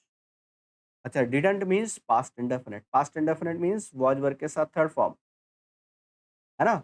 यहाँ तो इजेंट नहीं आएगा, यहाँ पर इजेंट नहीं आएगा, वॉजंट आएगा, वॉजंट आएगा। हर सन ब्रॉट, बाई हर भी तो लिखोगे, सी है तो इट मीन्स करेक्ट आंसर हो जाएगा आपका first. First, technometry has been taught by him for donkey's years. ये एडियम आपने पढ़ा था, डंकीज ईयर्स। डंकीज ईयर्स का मतलब होता है a very long time. Donkeys years के बारे में अगर बात करें तो अ वेरी लॉन्ग टाइम, इसके बारे में आप बात करते हैं, है ना? एक बहुत ही लंबा समय, उसको आप कहते हो donkey's years. Has been taught, it means passive हो गया, हैज बीन टॉट, पैसिव ना, तो हैज टॉट आना चाहिए। अब हैज टॉट देखो कहाँ पर है, हैड बीन टीचिंग नहीं होगा, हैज बीन इनकरेक्ट हो गया, इज टीचिंग इनकरेक्ट हो गया, हैज बीन, एक मिनट रुको तो, जस्ट अ सेक, अच्छा हाँ हाँ, ये थोड़ा सा क्वेश्चन अलग है, डिफरेंट है। ओके, ये जब मैं अभी इसको समराइज कर रहा था, तब मुझे मुझे ये क्वेश्चन दिखा, मैंने कहा ये क्वेश्चन तो, अब इसमें कई सारे ऑब्जेक्शन आ सकते हैं, है ना? कि सर आपने ये वाला क्वेश्चन गलत करा दिया है ना? बिल्कुल गलत कराया भाई, गलत कराया। देखो सुनो मेरी बात, अब ये क्या है, हैज़ बीन के साथ हैज़ बीन टॉट, है ना? इट मीन्स ये पैसिव है, पैसिव है, हैज़ बीन टॉट, है ना? अब आप क्या करोगे, ऑप्शन पर जाओ। पहली बात तो हैज़ को हैड नहीं कर सकते, पास्ट तो बना नहीं सकते। अच्छा हैज़ बीन टेक्नोमेट्री तो लिख नहीं पाओगे, क्योंकि टेक्नोमेट्री जो है, ये क्या होगा, हैज़ बीन तो बाय हिम, ये बनेगा, ये ऑब्जेक्ट बनेगा, ऑब्जेक्ट हमेशा वर्ब के बाद आता है, तो ये भी इनकरेक्ट हो गया। इस टीचिंग लिख नहीं पाओगे, करेक्ट आंसर ये बनेगा। अब आपके मन में एक क्वेश्चन होगा पक्का, है ना? क्योंकि आपने ठान रखा है ना, सर की गलतियों को किसी भी पॉइंट पर बख्शा नहीं जाएगा, है ना भाई? अब देखो जरा समझो मेरी बात, कह रहा है ये जो स्टेटमेंट मैं यहाँ पर पिक कर रहा हूँ, एक तो अकॉर्डिंग टू ऑप्शंस, जो ऑप्शंस गिवन है उसी के अकॉर्डिंग मैं इसको पिक कर रहा हूँ, ठीक है? सुनना मेरी बात, पहली बात ये। दूसरी बात एक और, कि इसको और बेहतर किया जा सकता था। इस सेंटेंस को ऐसे लिखते हम कि ही टॉट टेक्नोमेट्री, है ना? He taught technometry for donkey years. लेकिन अगर नहीं गिवन है तो जो बेस्ट ऑप्शन है उसके अकॉर्डिंग मैं ऑप्शन डी के साथ जा रहा हूँ। Historians tell us how this country was divided into 3। अब पता है एक और प्रॉब्लम आती है। प्रॉब्लम कहाँ आती है, जब डबल स्टेटमेंट देगा आपको। सिंगल स्टेटमेंट तो आप बना लोगे, लेकिन डबल स्टेटमेंट में आप फँस जाओगे। जैसे, और बहुत ईज़ी होते हैं, ऐसा नहीं है। देखो यहाँ पर tell us, historian tell us how this how this country was divided into 3। अब मैंने कहा केवल इतने को चेक करो पहले। टेल टेल मतलब वर्ब की फर्स्ट फॉर्म। फर्स्ट फॉर्म मतलब present definite tense. Present definite मतलब इज के साथ थर्ड फॉर्म आनी चाहिए। आर टोल्ड आ सकता है, आर टोल्ड आ सकता है, बिल्कुल भाई। हैव बीन टोल्ड, ये एलिमिनेट हो गया। We are told by historians. देखो we are told by historians, ठीक है? We are told by historians, we are told by यहाँ तक कहीं कोई प्रॉब्लम नहीं है। आपने कहा how this country, how this country, how this country, ठीक है? यहाँ पर वाज को हैज में तो लिख ही नहीं सकते हो, है ना? अब यहाँ पर क्या कह रहा है was divided into 3, divided into 3। अच्छा ये वाली बात और समझना है। यहाँ पर आपने एक्टिव का पैसिव चेंज किया है, तो बाद वाला तो सेम ही रहेगा। यहाँ पर करेक्ट आंसर होगा ऑप्शन नंबर कौन सा, that will be third, was divided into 3। Hope so ये वाला पॉइंट भी आपको समझ में आ गया होगा। ठीक है, नेक्स्ट में चलते हैं। वी हैव टू से लिटिल इन दिस मैटर। अच्छा एक और बात मैं आपको बताता हूँ, देखो होता क्या है। एक होती है फाइनाइट वर्ब, फाइनाइट वर्ब मतलब जो हमें टेंस बताती है। एक होती है नॉन फाइनाइट वर्ब, जैसे इन्फिनिटिव हो गया टू प्लस वी। अब कई बार सेंटेंस में दोनों वर्ब देगा, एक फाइनाइट दे देगा और एक नॉन फाइनाइट। मेरी बात ध्यान देना, पूरी बात डिपेंड हो जाएगी ऑप्शंस पे। अगर आप टेंस इसका चेंज कर रहे हो तो फिर इसको नहीं बदलना, इसको सेम ही देखना। अगर आप इसको चेंज करना तो फिर ये टेंस मतलब इसका जो वर्ब है वो सेम ही रहेगी, फिर उसको चेंज नहीं करना है। जैसे इस सेंटेंस में देखो आपको आइडिया लग जाएगा, हैव टू से। अच्छा टू से को अगर टू बी सैड लिखें तो हैव सेम रहेगा, फिर हैव को चेंज नहीं करोगे, है ना? लेकिन ध्यान देना इस सेंटेंस में कैसे किया इसने। कह लिटिल, लिटिल हैड, हैव की जगह हैड नहीं लिखा। लिटिल इज का तो कोई मीनिंग है नहीं। लिटिल मस्ट, मस्ट भी नहीं आएगा। हैज टू बी सैड, देखो अब इसने क्या किया, हैव या आप लिटिल को पहले ले आएगा तो उसके अकॉर्डिंग हैज लगा। हैज लगा तो टू बी सैड। ये इन्फिनिटिव का पैसिव कैसे बनाते हो, देखो सिंपल सी बात। मैंने कहा यहाँ पर टू प्लस वी वन होगा, sir to plus V one को हमें केवल कन्वर्ट कर देना है to plus be plus verb की थर्ड फॉर्म में, ये पैसिव होगा। ये इन्फिनिटिव का एक्टिव है, ये इन्फिनिटिव का पैसिव है। जैसे एक एग्जांपल ले लेते हैं, I am to repair this car, I am to repair this car. और इसमें एक बात आपको याद रखनी है कि अगर आप नॉन फाइनाइट इन्फिनिटिव को चेंज कर रहे हो तो जो दूसरी वर्ब है, जो फाइनाइट, जैसे यहाँ पर फाइनाइट वर्ब ये है, फाइनाइट वर्ब मतलब जो वर्ब जिसमें जिससे आपको टेंस का पता चलता है ना, जिसमें टेंस वेरी कर सकता है, जो सब्जेक्ट के नंबर के अकॉर्डिंग चेंज हो सकती है, उसको हम फाइनाइट वर्ब बोलते हैं।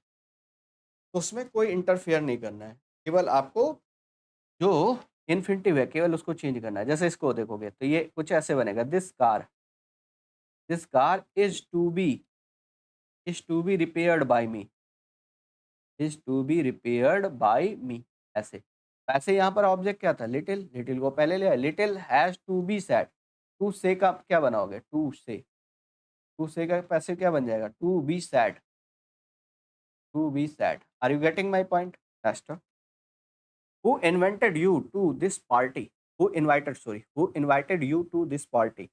अब ये क्या कह रहा है, इन्वाइटेड सेकंड फॉर्म मतलब वाज वर्ब के साथ थर्ड फॉर्म, वाज इन्वाइटेड या वर इन्वाइटेड होना चाहिए, are invited eliminate, are invited eliminate, were invited हो सकता है, वर इन्वाइटेड में भी हो सकता है।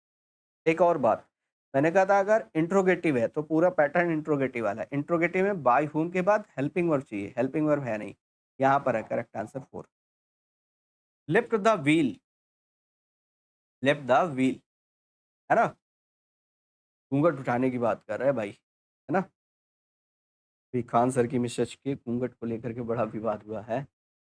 देखो अब यहाँ पर अगर बात करें तो यहाँ पर क्या करोगे, व्हील जो है ये ऑब्जेक्ट है।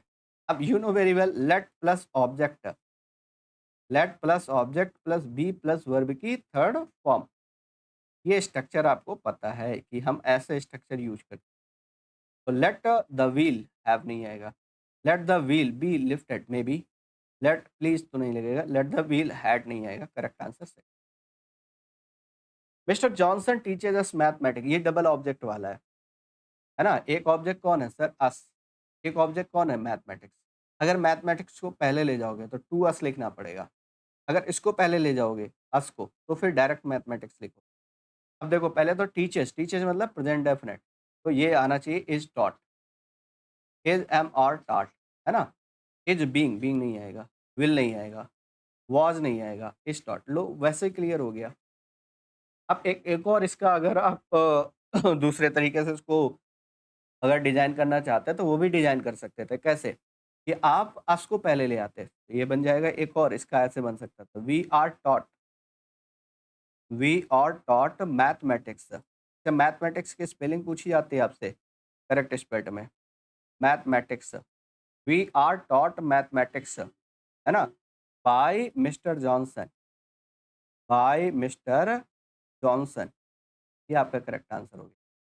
Next, Sindhu made the letter, made, made मतलब सेकंड फॉर्म, वॉज या वर्ब मेड होना चाहिए, वॉज मेड हो सकता है, वॉज मेड हो सकता है, मेड, वॉज मेड। अच्छा इसमें सब्जेक्ट को ऑब्जेक्ट चेंज नहीं कर रहा है, एलिमिनेट हो गया। The letter was made by the Sindhu, अच्छा द तो नहीं लगा है, यहाँ पर सिंधु हो जाएगा। अब ये छोटे छोटे मार्क होते हैं, देखो अब आप इतनी जल्दी में होते हो कि आपको ये छोटी सी बात नहीं नजर आएगी, आपको लगेगा दोनों सेम ही है। मतलब ये आपने क्या किया, इस वाले को जल्दी जल्दी मार्क कर दिया, ये वाला स्किप कर दिया, तो प्रॉब्लम आ जाएगी। आगे चलते हैं। The animals were frightened by the noise, were frightened मतलब क्या हो गया, पैसिव। तो आप जानते हो डायरेक्ट सेकंड फॉर्म आएगी फ्राइटेंड, फ्राइटेंड कहाँ पर है, हैड फ्राइटेंड नहीं यूज करोगे, फ्राइटेंड, फ्राइटेंड, फ्राइटेंड। अच्छा सब्जेक्ट को ऑब्जेक्ट में चेंज नहीं किया, ये इलिमिनेट हो गया। यहाँ पर देखोगे द एनिमल्स, यहाँ पर द एनिमल, और यहाँ पर क्या था, द एनिमल्स, जो है वही लोगे आप।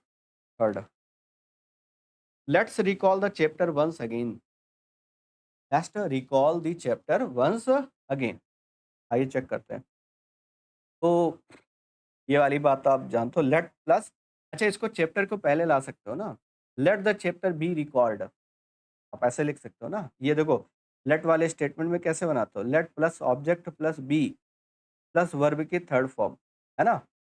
अब देखो यहाँ पर क्या किया, let the chapter be record once again by us, may be let the chapter is record नहीं होगा, बीइंग रिकॉर्ड नहीं होगा, इज बीइंग नहीं होगा, करेक्ट आंसर ये।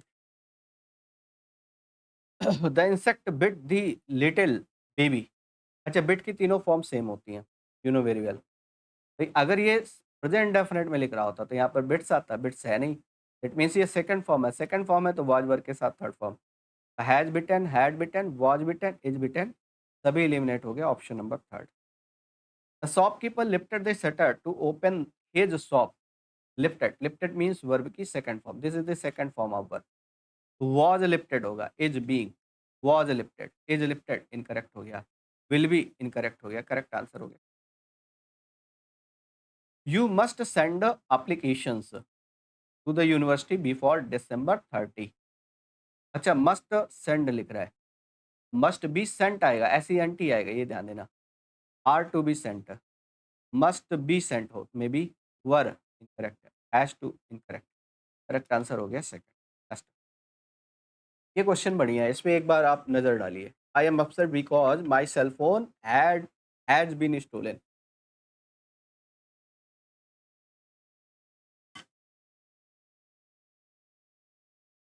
आई एम अपसेट, मैं अपसेट हूँ क्योंकि मेरा जो सेल फोन है वो चोरी कर लिया गया। एक और बात बताओ, यहाँ पर तो आपको सब्जेक्ट ऑब्जेक्ट, ऑब्जेक्ट तो नज़र ही नहीं आ रहा है, तो इसको तो चेंज भी नहीं कर पाओगे, इसको तो सेम ही लिखना पड़ेगा। आई एम अपसेट है तो आई एम अपसेट ही रहेगा, ये इनकरेक्ट हो गया। आई वॉज अपसेट नहीं, आई am upset, I am upset because. अब यहाँ पर देखो, हैज बीन स्टोलन पैसिव है तो यहाँ पर आएगा हैज स्टोलन। अब हैज स्टोलन कहाँ पर है, यहाँ पर भी है, हैज बीन स्टीलिंग नहीं होगा, correct answer third. Next, the interference of the police force would have controlled the situation, would have controlled।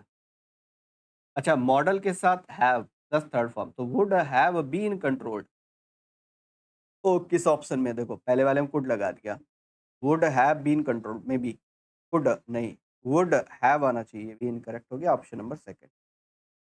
People think the government will change the economic policy. अच्छा, ये जो स्टेटमेंट है ये बहुत बढ़िया unique statement है, इसके बारे में हम बात कर सकते हैं। देखो, पहले इसके बारे में एक दो स्टेटमेंट मैं आपको समझाता हूँ। पहले इसको ध्यान से सुनिएगा, देन फिर हम इस क्वेश्चन को वापस आकर के करेंगे। ठीक है, इस स्टेटमेंट को पहले मैं आपको डिटेल में समझाता हूँ। ये होता क्या है, देखो, पीपल पीपल थिंक या people believe people believe that God is God is omnipresent, god is omni present. अब इसको ध्यान से समझना, देखो यहाँ पर क्या है सर, सिंपल सी बात यहाँ पर डिस्कस करनी है, इसका हमें बनाना है पैसिव, और दो तरीके से हम पैसिव बना सकते हैं। जब इस तरीके के स्टेटमेंट मिले, आपको क्या करना है, पहले तो एक ये मेन स्टेटमेंट है, ये सबऑर्डिनेट स्टेटमेंट, ये SC है, ये MC है, मेन स्टेटमेंट है। जो मेन स्टेटमेंट है इसका आप पैसिव बना लो, बाकी सेम लिख दो, है ना। तो एक तो प्रोसीजर ये है आपके पास कि मेन स्टेटमेंट को हमने पैसिव में कन्वर्ट कर दिया, बाकी स्टेटमेंट एज यूजुअल लिख दिया। जैसे यहाँ पर ऑब्जेक्ट नहीं है तो ऑब्जेक्ट आपने एज्यूम करना पड़ेगा, इट है, आपने लिखा इट इज बिलीव्ड दैट, और बाकी स्टेटमेंट तो सेम ही रहेगा ना, SC वाला, god is omnipresent, god is omnipresent. सही है, clear, are you getting my point. अब सेकंड आता है, देखो एक तो ये हो गया पहला स्टेप, दूसरा स्टेप ये आता है कि आप सब्जेक्ट को सबसे पहले ले आए, गॉड हेल्पिंग वर्ब के साथ इज, मेन वर्ब यहाँ लिखी है उसकी थर्ड फॉर्म लिखोगे, पैसिव में है तो इज MR के साथ थर्ड फॉर्म आती है, अपनी तरफ से ऐड करोगे टू बी, तो god is believe to be, और मेन बात लिख दो जो भी है वो है ओमनी प्रेजेंट। तो इस तरीके के स्टेटमेंट को हम दो तरीके से पैसिव बना सकते हैं, एक तो ये स्ट्रक्चर है, दूसरा ये स्ट्रक्चर है। अब आपको देखना है कि किस स्ट्रक्चर के बेस पर वो हमसे स्टेटमेंट दे रहा है, किस पैटर्न पर वो हमसे स्टेटमेंट पूछ रहा है। ऑप्शंस कैसे सेट किए हैं, हो सकता है ऑप्शंस इस वाले पैटर्न पर सेट हो सकता है इस वाले पे, हो सकता है दोनों में सेट हो और बीच में थोड़े से माइनर चेंजेस करके लिख रहा हो, तो वो आपको डायग्नोस करने हो। जैसे सेंटेंस में देखो, आपने कहा पीपल थिंक, पहला स्टेटमेंट है the government will change the economic policies, पहले इतने चेंज करो, तो ये क्या करोगे, it is thought, it is thought, आप ऐसे लिखोगे। अब देखो पहले वाले में नहीं है people thought, the government has been, the government will think, it is thought that economic policies changed by the. अच्छा इसको चेंज कर ले रहा है, कोई बात नहीं, लेकिन ये मेनली स्ट्रक्चर ये वाला रहेगा। बाकी तो बन ही नहीं पाए वैसे भी, आप देखोगे। तो ऑप्शंस के बेसिस पर आप इसको एलिमिनेट कर सकते हो, है ना? हालाँकि ज़्यादातर केसेस में आप देखोगे कि बाद वाला सेम ही लिख देता है वो, है ना? ये वाली बात clear? Next, when you play the musical instrument in the event? Will play मतलब फ्यूचर इंडेफिनिट है। ऐसे बनाओगे तो विल बी प्लेड आएगा। विल बी प्लेड पहले वाले में है, will the musical instrument be played, हाँ may be when the musical instrument will be played, okay. Should नहीं आएगा, वॉच नहीं आएगा। अब इन दोनों में देखो कहाँ पर डिफरेंस दे रहा है। अच्छा बाय यू लिखोगे, by you in the event, ये करेक्ट आंसर सेकंड होगा। The letter had been posted by me before I met him, had been posted, ये लिखा हुआ है हैड बीन पोस्टेड। हैड के साथ बीन के साथ थर्ड फॉर्म, इसका मतलब है पास्ट परफेक्ट का पैसिव है। इसका एक्टिव करोगे तो हैड के साथ थर्ड फॉर्म आएगी डायरेक्ट, है ना? ये लिख रहा है हैड पोस्टेड, यहाँ पर लिख रहा है हैड पोस्टेड, यहाँ ये एलिमिनेट, ये एलिमिनेट। अब इन दोनों में देखो सर, बिफोर है तो आफ्टर नहीं लगाओगे, है ना? तो ये एलिमिनेट हो गया, करेक्ट आंसर हो गया।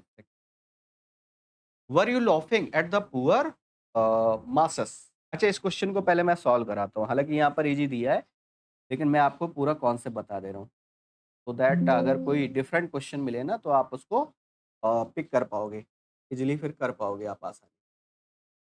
तो पहले इस क्वेश्चन को ध्यान से समझना। देखो एक क्वेश्चन मैं यहाँ पर पिक कर रहा हूँ, मैंने कहा द बॉयज लॉफ्ट, तो ओ माय गॉड, मेरे ख्याल से सारी स्लाइड का चला गया शायद। एक मिनट, लेट मी चेक। अच्छा ठीक है ठीक है ठीक है, बाकी स्लाइड में है, मुझे लगा सारे स्लाइड का चला। ठीक है कोई बात नहीं, तो इसको भी सॉल्व करते हैं। पहले ये स्टेटमेंट देखो, मैंने कहा the boys are laughing at the at the poor man, at the poor man. अब इसमें दो ऑप्शन सेट कर रहा हूँ मैं, देखो दोनों में आपको पिक करके बताना है विच वन इज करेक्ट, ये आपको बताना है। मैंने कहा पहला स्टेटमेंट है, अ, ये है आपका the boys are laughing at the poor man. ये स्टेटमेंट आपने ऐसे बनाया, the poor man is being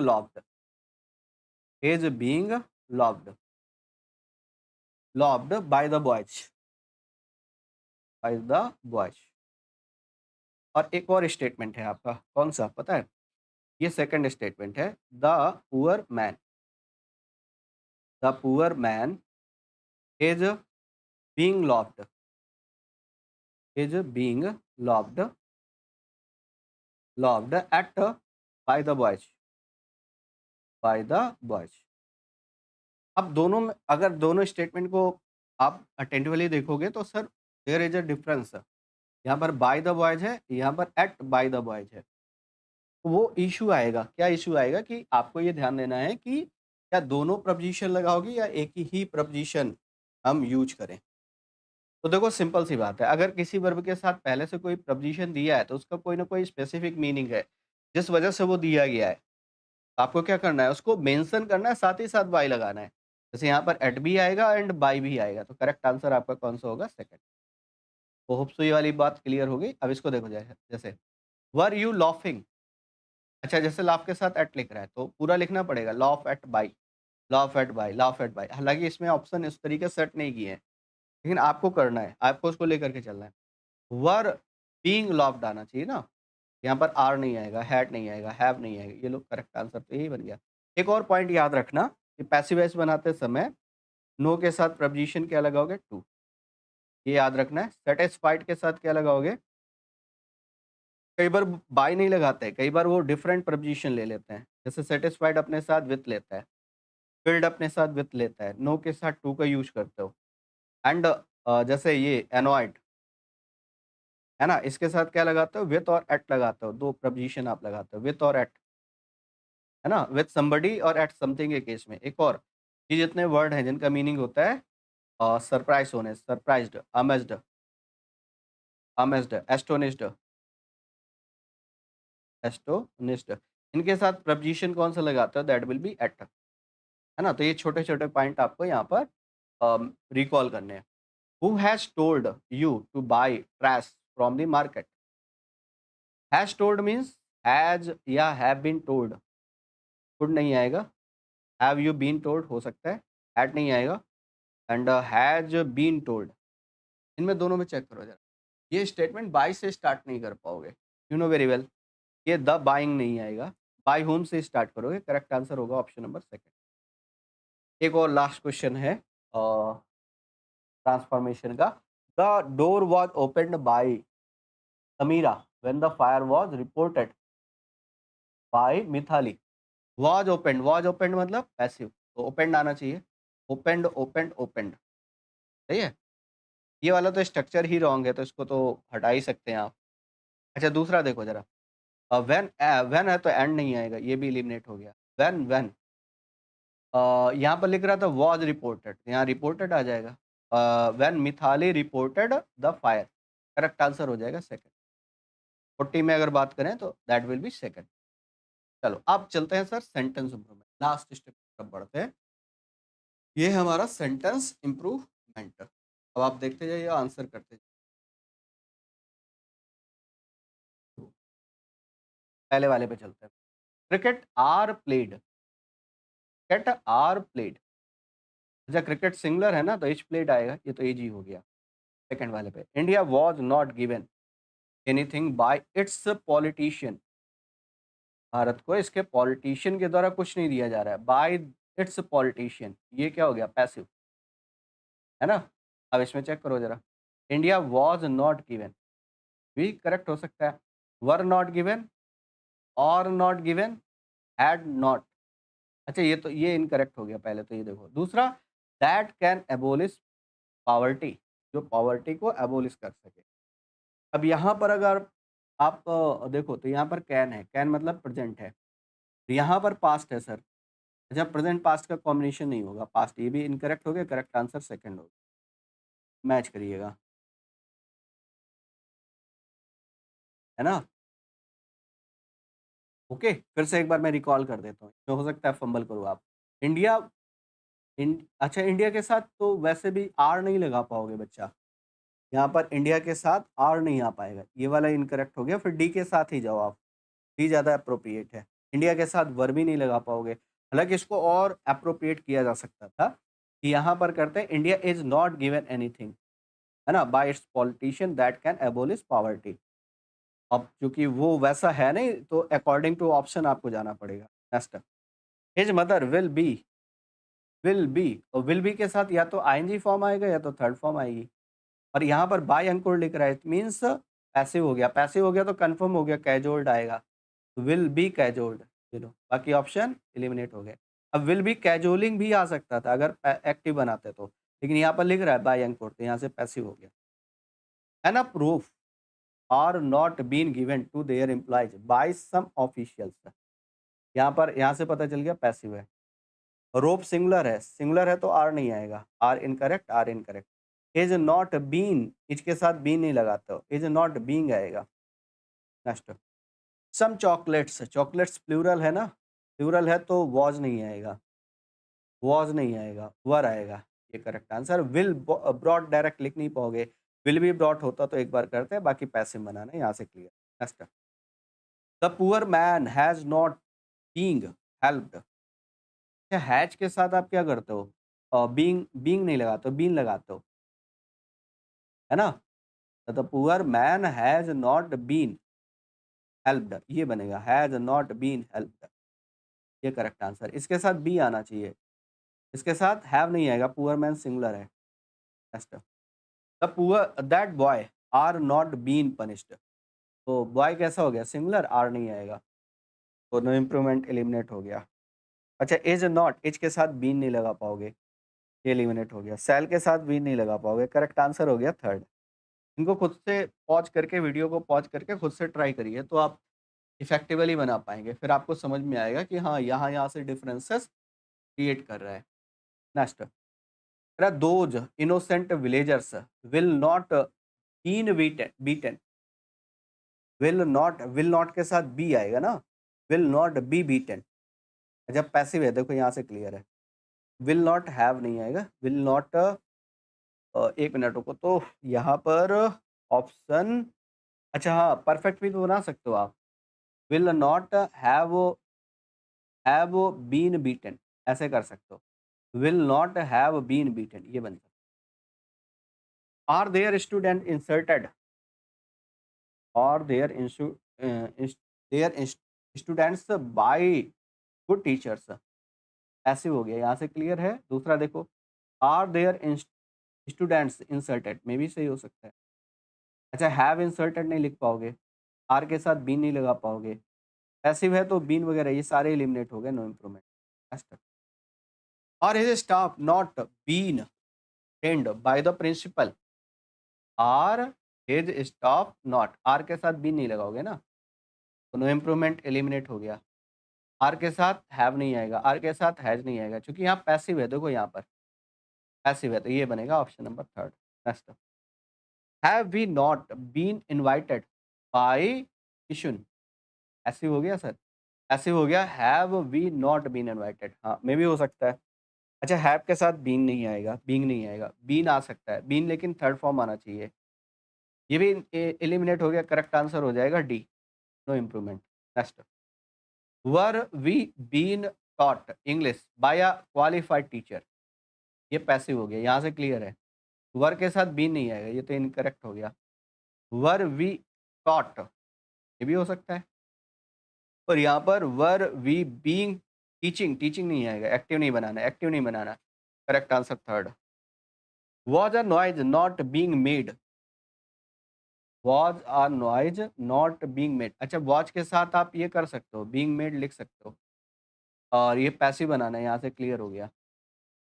watch के साथ बीन नहीं आएगा, बीइंग के साथ आईएनजी नहीं, पैसिव लगाना है, बी मेड, वॉच के साथ बी नहीं लगेगा, करेक्ट आंसर डी, 13 का D, no improvement. Next, had your bicycle, और हैड के साथ बीइंग नहीं लगाते, नो इम्प्रूवमेंट हट गया। हैड के साथ बीन आ सकता है, बीन थर्ड फॉर्म, बीइंग नहीं आएगा, बी नहीं आएगा, करेक्ट आंसर थर्ड। लो, shall we been loved by the God again, shall, shall के साथ बीन नहीं आएगा, बी आएगा ना, तो शैल वी बी, ये बनेगा शैल वी बी, लेकिन यहाँ पर लव्ड छूट जाएगा क्योंकि पूरे में अंडरलाइंड है, ये बनेगा ऑप्शन नंबर थर्ड, मैच करिएगा।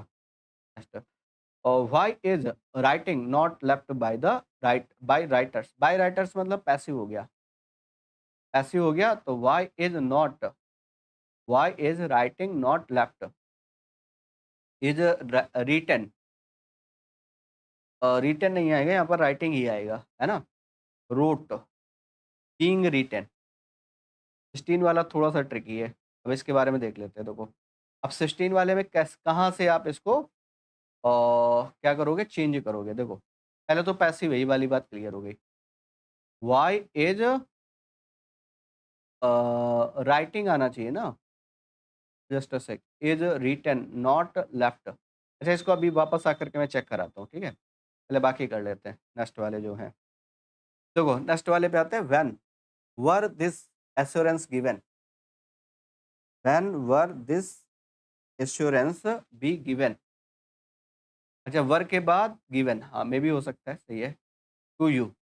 अच्छा, यहाँ पर वॉज गिवन, वॉच के बाद पहले सब्जेक्ट आएगा ना, ये इनकरेक्ट हो गया, was this assurance given, when was आएगा, वर नहीं आएगा, दिस एश्योरेंस सिंगुलर है, नो इम्प्रूवमेंट हट गया। विल के साथ डायरेक्ट थर्ड फॉर्म लगा नहीं पाओगे, करेक्ट आंसर हो गया second. When will some innocent people be killed, will के साथ बी आ जाएगा, सही है, थर्ड फॉर्म आ जाएगी, सही है। बी किलिंग नहीं लिख पाओगे क्योंकि आगे पैसिव है, देखो, by those the cat, have killed, have been killed होता तो एक बार सोचते आप, बीन किल्ड, विल के बाद हैव आना चाहिए, हैव बीन किल्ड बने, ये इनकरेक्ट, नो इम्प्रूवमेंट बने।